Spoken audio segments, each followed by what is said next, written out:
सबसे पहले ये बताइए कि अस्थमा के सिम्टम्स क्या होते हैं।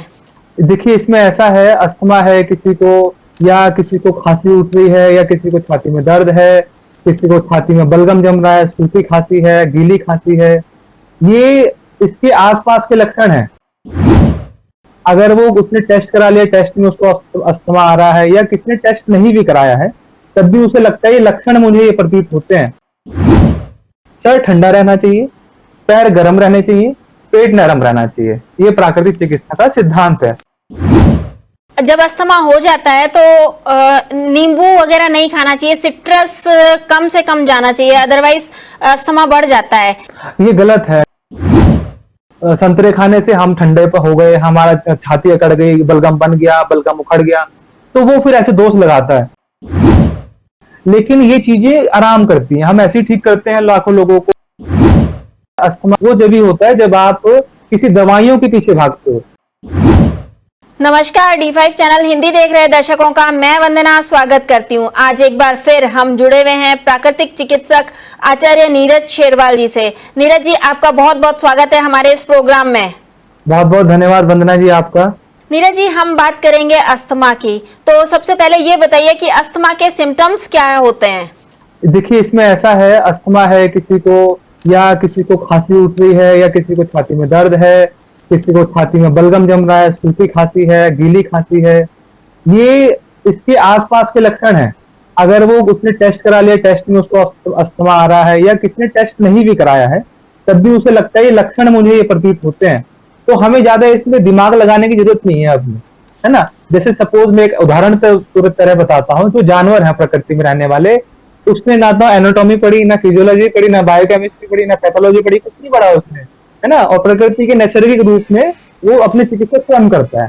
तो वही समझाने का तात्पर्य हमारा, किसी को भी या तो वो डायग्नोज कराता है, हम तो वैसे मना ही करता डायग्नोज कराने के, लेकिन सपोज किसी ने कराया है और उससे पता लगता है कि अस्थमा हमें है, और वो इनहेलर लेता है या दवाइयां लेता है इस तरह की, वो सारी चीजें तुरंत बंद कर दे। एक तो ये बात है। दूसरी बात, अगर उसने नहीं कराया है टेस्ट वगैरह, लेकिन उसे खांसी होती है, बलगम जमता है, छाती में दर्द होता है, छाती में कफ जमता है, ये सारे लक्षण इस तरह से समझ के चले, आप सांस फूलती है उसको, तो अपने को क्या करना है, अब इलाज पे ध्यान देना है। इलाज पे क्या करे वो, इलाज पे करना ये है, ये पट्टी है, ये आपको दिख रही होगी, ये सूती पट्टी है ना, ये अपने घर में ही बना लो इसको।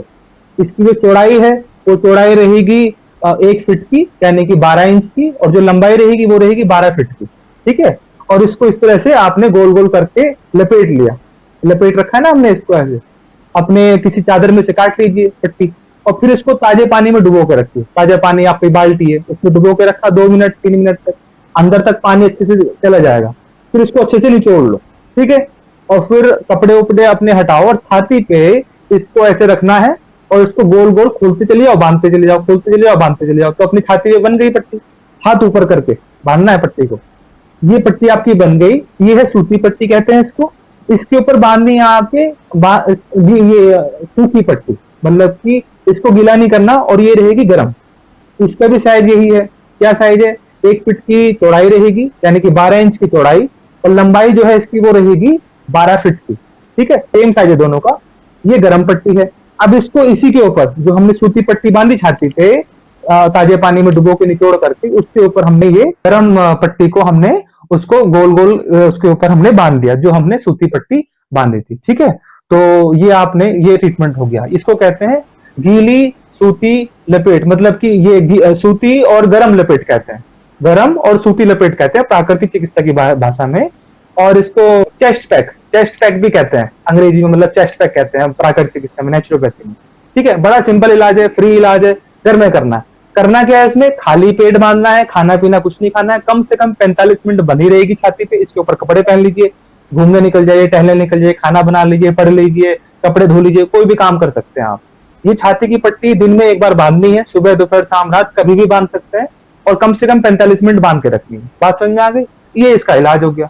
आपके छाती, जिसको छाती की दिक्कत है या अस्थमा की प्रॉब्लम है, लेकिन दवाएं सारी बंद कर दे, सारी दवाइयां बंद कर दे, सारे इनहेलर बंद कर दे। अब लोग कहेंगे यार ऐसे कैसे बंद कर दे, करो तो देखो, करके तो देखो, लेकिन आपको सारी चीजें अप्लाई करनी पड़ेंगी। एक तो ये इलाज है। दूसरा इलाज है जो मैंने पहले भी बताया था, उसको कहते हैं गर्म पैर का स्नान।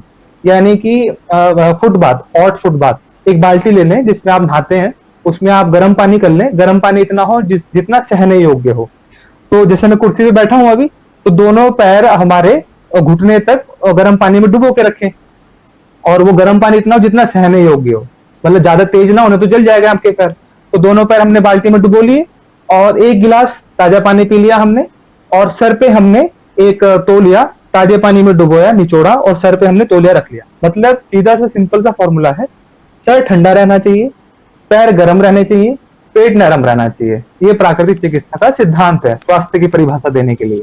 तो हमने दोनों पैर गर्म पानी की बाल्टी में डुबोए हुए हैं, सर पे हमने तौलिया रखा हुआ है ताजे पानी में डुबो करके, निचोड़ करके, जिससे कि गर्मी ना चढ़े और हमें थकावट ना हो, हमें कमजोरी ना आए, हमें चक्कर ना आ जाए, घबराहट ना हो जाए, इसलिए हमने किया है ये। और एक गिलास हम ताजा पानी पी के बैठे हैं। 10 मिनट रोजाना ये करना है। इसको कहते हैं गर्म पैर स्नान। रोजाना 10 मिनट। आपका ये गर्म पैर स्नान हो गया, और ये छाती की पट्टी हो गई। 2 इलाज हो गए। तीसरा इलाज है कुंजल करना, पानी पी के बाहर निकालना। मैंने पहले भी बताया था, उसमें 4-5 गिलास पानी पिएंगे फटाफट फटाफट, या तो उकड़ू बैठ के पी लीजिए या कुर्सी पे बैठ के पी लीजिए। सुबह सुबह करेंगे। उसमें पानी में कुछ नहीं मिलाना आपने, मात्र गुनगुना पानी रहेगा। तो फटाफट पीना है। 4-5 गिलास जब पानी पी लेंगे, सीधे खड़े हो जाएंगे। दोनों पैर, हमारे घुटने और हमारे ये पंजे वगैरह सब सीधे रहेंगे। ऊपर का जो, जहां हम बेल्ट लगाते हैं, वो जो ऊपर से धड़ है जो हमारा, वो नीचे झुका लेंगे और 90 डिग्री झुक करके हम वो सारा पानी बाहर निकाल देंगे। बड़ा सिंपल प्रोसेस है। अब योगा में सब कराते हैं, वमन कहते हैं इसको। ये तीसरा ट्रीटमेंट हो गया। चौथा ट्रीटमेंट है, आपको छाती पे मालिश करनी है, हल्की सी मालिश, मात्र 5 मिनट की डेली मालिश कर लीजिए सरसों के तेल से। और ये आपका चौथा ट्रीटमेंट हो गया। पांचवा ट्रीटमेंट, आपको रोजाना धूप स्नान लेना है।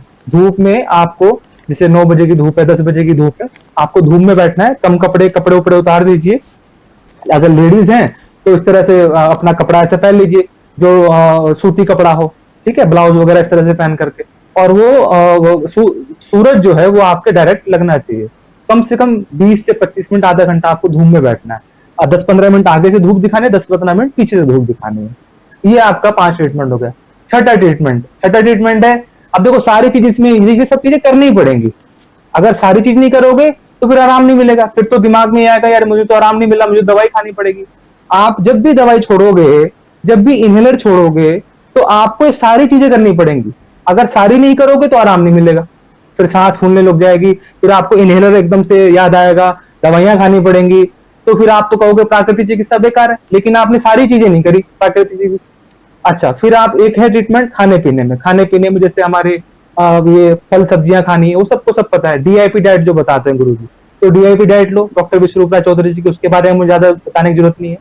और कभी कभी बीच में हफ्ते में एक दिन, छठा सातवां ट्रीटमेंट, हफ्ते में एक दिन फास्टिंग करो और पानी पे रहना है बस, और कुछ नहीं खाना। तो ये सब जो कर रहे हैं हम, ये कर रहे हैं क्लीनिंग कर रहे हैं, शोधन कर रहे हैं। जो बलगम जमा है बलगम निकलेगा। जो इस तरह से हम देख रहे हैं कि खांसी आती है, सूखी खांसी है, किसी को गीली खांसी है, किसी को छाती में दर्द होता है, वो धीरे धीरे करके सारा का सारा ठीक होता चल जाएगा। ये इसका इलाज है। आपने बताया अभी कि सरसों का तेल लगाना चाहिए, तो क्या सरसों का तेल गुनगुना होना चाहिए? बिल्कुल। अगर सर्दी है तो हल्का सा गुनगुना कर लीजिए, तो वो लगा लीजिए आप।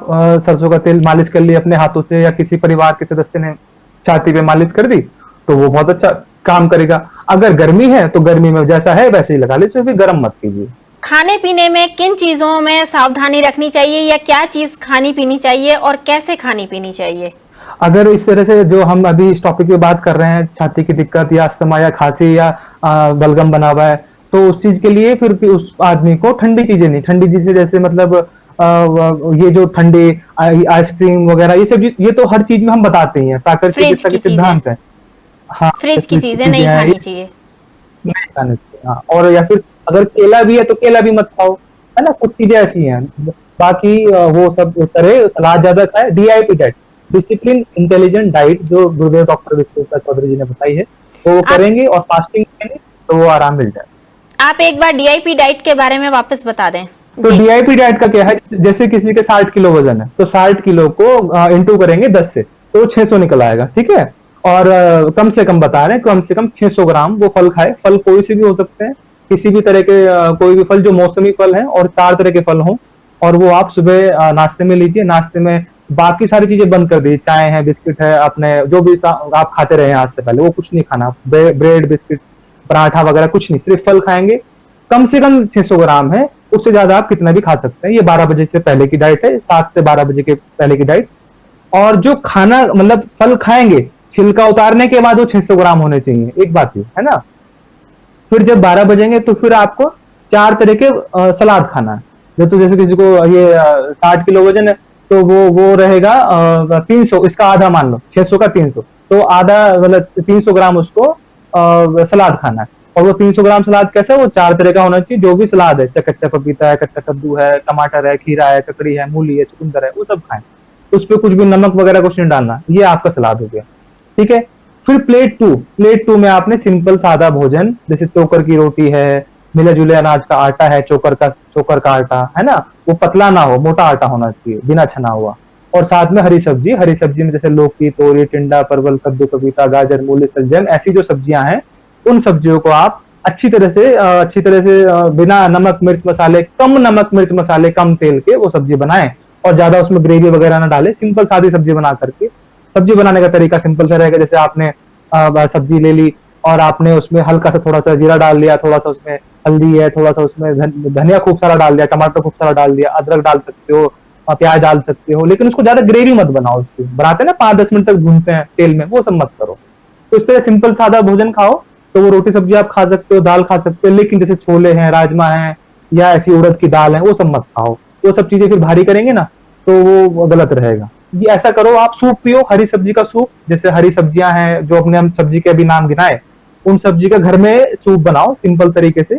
और लाल मिर्च मत खाओ, सेंधा नमक खाओ, सेंधा नमक भी कम खाओ। तो आप इस तरह से करोगे तो आप देखोगे आपको धीरे धीरे आराम मिलेगा। लंच का तो आपने अभी बता दिया, डिनर में क्या करना चाहिए? डिनर में भी सेम, पहले सलाद खा ले, उसके बाद रोटी सब्जी खा ले। अगर हमने वही सब्जी दोपहर में खाई है, जैसे कद्दू की सब्जी बनाई हमने सिंपल तरीके से, तो रात में हम पपीते की सब्जी बना ले, जिससे कि आप बोर ना हो जाए। तो बोर हो जाएंगे तो कहेंगे यार वैसी सब चीजें बंद कर दी, ऊपर से हमें फिर दोबारा ऐसे खाना खिला रहे हैं। और शाम में अगर भूख लगती है 5 बजे के लगभग, 4 बजे के लगभग, तो अंकुरित अनाज खा लीजिए, जैसे कि गेहूं है, चना है, मूंग है, ऐसी चीजों को अंकुरित कर लीजिए, जिसमें धागे निकल आते हैं। आपको देखा होगा 2-3 दिन रख लेते हैं, पहले 12 घंटे पानी भिगो के रखते हैं, 12 घंटे बाद वो फूल जाते हैं, फिर पानी बाहर निकाल दीजिए, 2-3 दिन तक फिर उसको बिना पानी के ही रखे रहने दीजिए।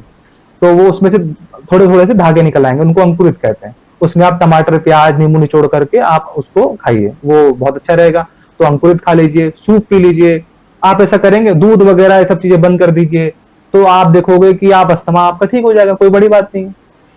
कहते हैं कि इसमें जब अस्थमा हो जाता है तो नींबू वगैरह नहीं खाना चाहिए, सिट्रस कम से कम जाना चाहिए, अदरवाइज अस्थमा बढ़ जाता है। ये कितना सही है? ये गलत है। गलत इसलिए है कि जब हम अच्छे से परहेज नहीं करते हैं। देखो मैंने सारी चीजें बता दी हैं, बिल्कुल A to Z जो इलाज बताया है।